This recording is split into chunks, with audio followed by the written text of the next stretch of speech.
it once occurred to me that the most direct way to convey the beauty of Sufism and our tradition is through music, and especially through the ney flute. So I've asked our ney zen to give an introduction tonight of just a few minutes of an improvisation on the ney flute, just to set the vibration for our evening.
Beautiful. Thank you.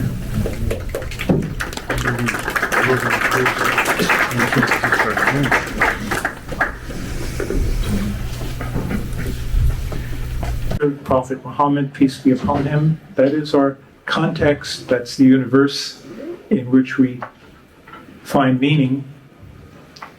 But that Sufism is Islam at another level of consciousness, at a transformed level of awareness.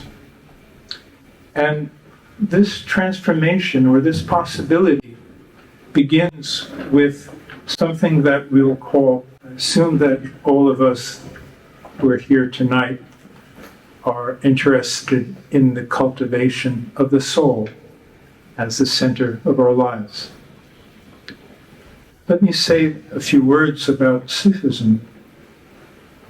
That it's not a religion, though its context is the revelation of the Quran and the character presence. Presence is something like mindfulness, and add to that heartfulness.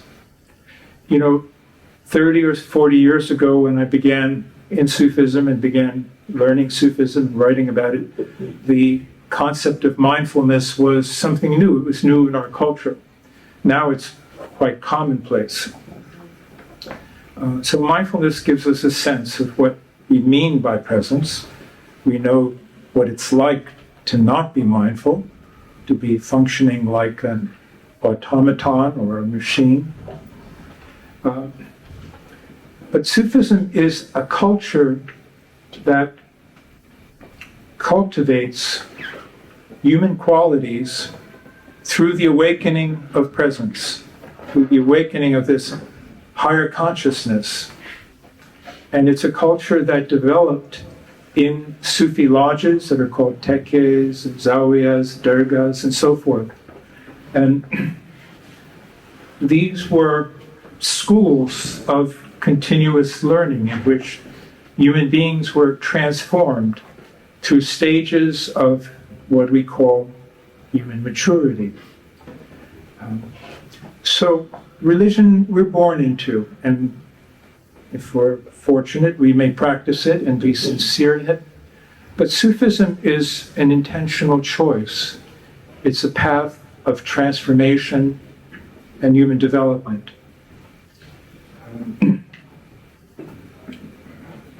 Rumi says about this process of transformation, no mirror ever became iron again, no bread ever became wheat, no ripened grape ever became sour fruit. Mature yourself, and become safe for a change for the worse. So, in our understanding, Islam, or any religion, is not really serving its purpose unless it transforms us, unless it leads to a process of egoism being reduced, egoism voluntarily being sacrificed, and a different kind of I-ness being born. We'll never escape our I-ness. But the quality of our I-ness makes all the difference. For some, I-ness is a prison of compulsions and habits and even addictions. And at another level, I-ness might be the state of being a healthy, whole human being. And at another state, I-ness becomes something very subtle, a quality of being in which the separation between you and I is reduced, and where we see ourselves in each other and others in ourselves. And this is the process of transformation that was made intentional and practical, and a kind of science in Sufism over many centuries. Tonight, for instance, we'll be witnessing a whirling dervish. And what's going on? Why is somebody whirling like this? What is this all about? Well, in order to be able to turn like this, you can't be talking to yourself. You can't be carrying on with your usual inner dialogues. There needs to be an opening of awareness, a kind of emptiness inside, and a receptivity to the divine, an opening of the heart to the divine reality, which becomes more possible when we still our thoughts and our emotions, and we surrender ourselves to the divine presence, and we practice this. The whirling itself requires that you be in that emptiness. Otherwise, you'll lose the axis on which you turn. You'll lose your balance, and you'll get dizzy as well. Rumi has a beautiful poem in which he describes, or he calls us to the very center of our being. He calls it the root of yourself. So imagine a discipline, imagine a science, a spiritual practice that leads us step by step past all the veils of our habitual thinking, past all of our concepts about who we are and what we think is important in life and what our egos want, and in which we come to know and experience ourselves as this empty center that is in alignment with divine presence and the divine intelligence, and through which we enter into life, or we carry this meditation into life, knowing that we can be in such a state that we're listening to the guidance of the divine. We're, in a sense, linked to the intelligence of the divine, the wisdom of the divine, and you could say even the love and generosity of the divine. So Sufism is about cultivating a communion with our divine source, with this divine reality. But it's not about, it's a theology primarily, it's not about our beliefs. It's very much about an experience and a cultivation of a certain state of presence. Prophet Muhammad, peace be upon him, said something very interesting. He said, there is no salat, that is no ritual prayer, which Muslims are required or urged to do 5 times a day. There is no salat without presence. Huzur is the word in Arabic. And huzur, a beautiful word. When we speak about saints, we talk about the Hazrati Mevlana, the presence of Mevlana. So huzur means much more than just, it's more than an emotion. It's a state of being. So Rumi calls us to that state of being, and he says this. He says, don't go away, come near. Don't be faithless, be faithful. Find the antidote in the venom. Find the remedy in the poison. Come to the root of yourself. Find the remedy in the poison. The self is the poison. The self, or within the self, is also the remedy. When we know yourself, truly know yourself on a deep enough level, that you begin to experience yourself where you are closest to God. The whirling dervish is drawn to that inmost center where he or she is closest to God. And that experience is a joy, and it sustains every aspect of our human life when we come to know it and trust it. Well, let me continue with the poem. I'm interpreting and commenting. So he says, molded of clay, yet kneaded from the substance of certainty, a guard at the treasury of holy light, come to the root of yourself. Once you get a hold of selflessness, you'll be dragged from your ego and freed from many traps. Come, return to the root of yourself. You were born from the children of God's creation, but you fixed your sights too low. How can you be happy? Come, return to the root of yourself.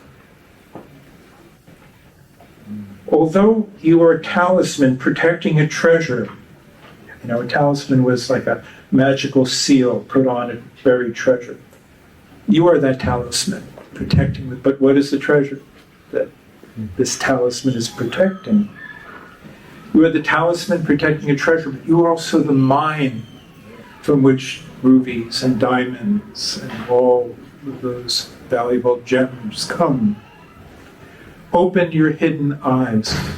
Come to the root of yourself. You are a ruby embedded in granite. A ruby embedded in granite. How long will you pretend it's not true? We can see it in your eyes. Come, return to the root of yourself. You came here, all of us, you came here from the presence, originally, of that divine friend For us, Allah is the friend. We came here from the presence of that friend, a little drunk, but gentle, and stealing our hearts with that look so full of fire. Come, return to the root of yourself. When he says a little drunk, he's not talking about alcohol. We're all drunk with various things, aren't we? You know, we came into this world and we're intoxicated with it all. And Rumi is so charming and kind and gentle. You know, you come here, but we see what you really are. We see that you are the ruby embedded in granite. Come to the root of yourself. And finally, he closes it by saying, you know, Shamsi Tabriz was Rumi's master, who brought Rumi to a new stage of enlightenment. So he often ends these lyric poems with reference to Shams, and he says, our master and host, Shamsi Tabriz, has put the eternal cup before you. Glory be to God. What a rare wine. Glory be to God. What a rare wine, this cup that we are offered. So come to the root of yourself.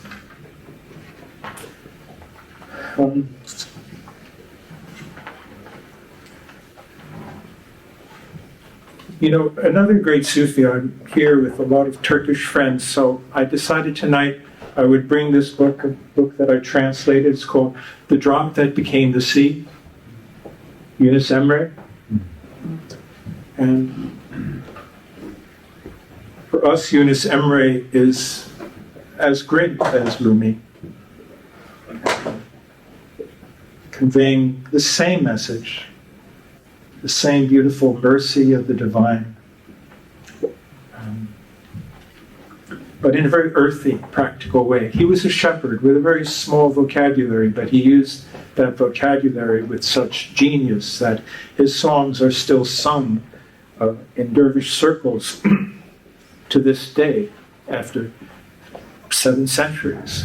And we'll be hearing music tonight. We'll be hearing from our friends here. It's music that comes out of the culture of Sufism. It's a beautiful ripened fruit of Sufi enlightenment, because the Sufis have practiced their disciplines in community, in a network of relationships, in a very down-to-earth human way. And so we have these ilahis, beautiful songs that are sung in communities that all remind us of the truths of this tradition and the beauties of this tradition and the values of this tradition. So here's an example. And of course it's an English translation. It's not rhymed and metered the way the Turkish is. But the important thing tonight is the message, and you'll be hearing some of this, I'm sure. Will we sing some Yunus tonight? Maybe? No. We'll see. I'm sure. If you're singing any Ilahis, some of them are got to be Yunus. Okay, so Yunus says, that by which our hearts are held, whole worlds love it too. I can't deny the truth. Many ways lead to the one. Those whom the beloved loves, we must also love. If someone is a friend of that friend, how can we afford not to be friends?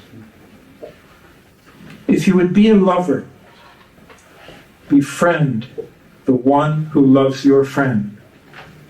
And if you cannot, don't call yourself a friend of ours. Whomever you tend to despise, hold them dear instead. Don't belittle others. Respect them. This is where the path leads. If your heart is filled with love, your way is sacrifice. Through sacrifice, you will find your place in the ranks of love. Hearts which truly love the truth, truth will open the door wide. Hearts which truly love the truth, love Haq, truth will open the door wide. Dismantle the house of selfishness and put away all self-importance. High and low, enemy, neighbor, the friend serves them all. Whoever wants to spread this word must first leave his home. This counsel that Yunus gives is like buried gold. Those who love the friend find peace in both the worlds.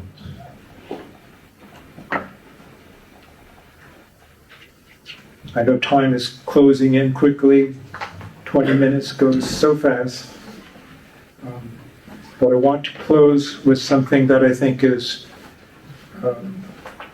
will lead us